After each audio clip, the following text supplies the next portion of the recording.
Welcome back, friend. This is the second in the series of Carer Motivational Talks. My name is Matthew McKenzie, a carer of many years caring for someone with mental illness. Now, I've been active in the community raising awareness of mental illness and the world of unpaid carers. Usually I seek to empower fellow carers like myself to engage with the health and social care system. But there is always time for peer support and therapeutic motivations. This audio video blog, or if you could call it vlog, looks to provide unpaid carers a way to be inspired, seek peace with themselves, and perhaps find a little hope on that difficult and lonely journey of being an unpaid mental health carer.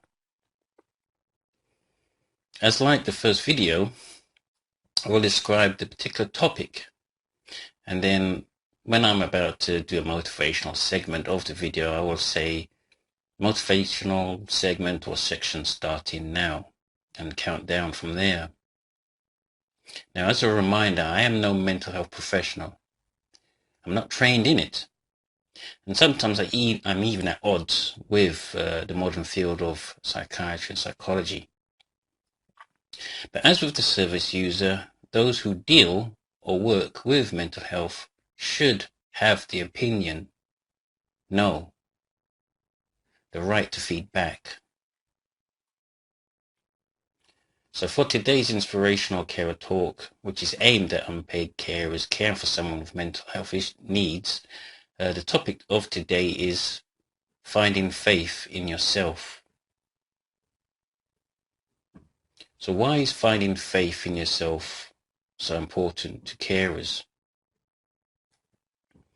Well, many carers out there up and down the country, or what you would call almost actually thrown into the world of supporting or caring for someone, especially when it comes to severe mental illness.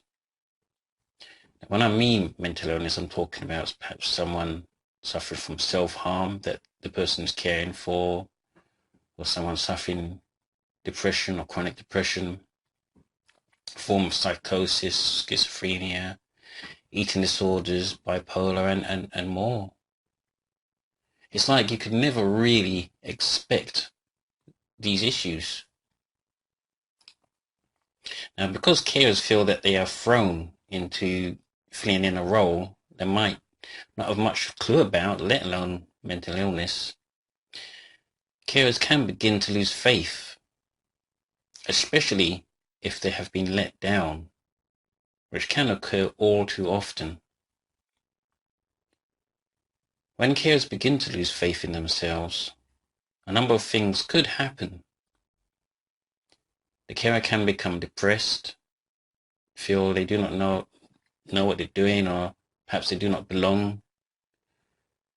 Perhaps they feel that they're banging their heads against a brick wall, or put between a rock and a hard place. What's worse is that the carer could just walk away from caring for that someone who really needs that support. Caring for someone with mental health needs can be demanding. It is not always easy, as each carer has to deal with something that could differ from another carer. I'm sure many people would want to continue caring for a close relative or friend, but the way things are, you could easily be grinded down by the system. Carers can become lost amongst the red tape of bureaucracy, confidentiality, chasing around health professionals. So how can we really find faith? So I want to conclude this is why it's important, I believe, that carers have to believe in themselves.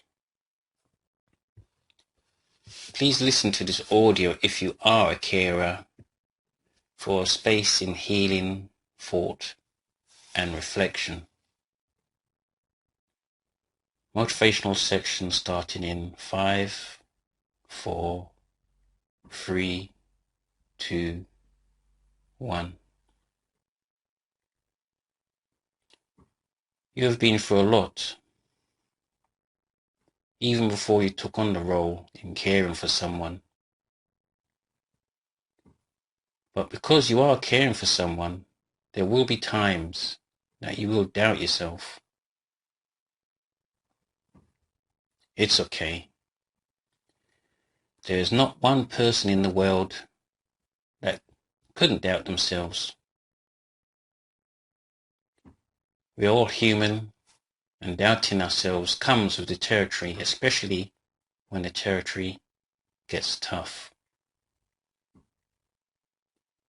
I know you have thought to yourself about what you should do and what the next step should be. Perhaps you've asked for advice. Perhaps there's been a mistake, and then another mistake, after mistake, and after mistake. But you know what? You're doing the best that you can. No one trained you for such a difficult role. And yes, sometimes things will be clear, and sometimes you'll find the most joyful moments out of caring for someone. But there will be periods where doubt has settled in. I want to let you know that you will get through it. Maybe not now, or perhaps it might take time. But this is something you will fight through, because I know that if you got this far listening to me, then I know you can go further. I want you to know that things will become clearer and that there is light at the end of that tunnel.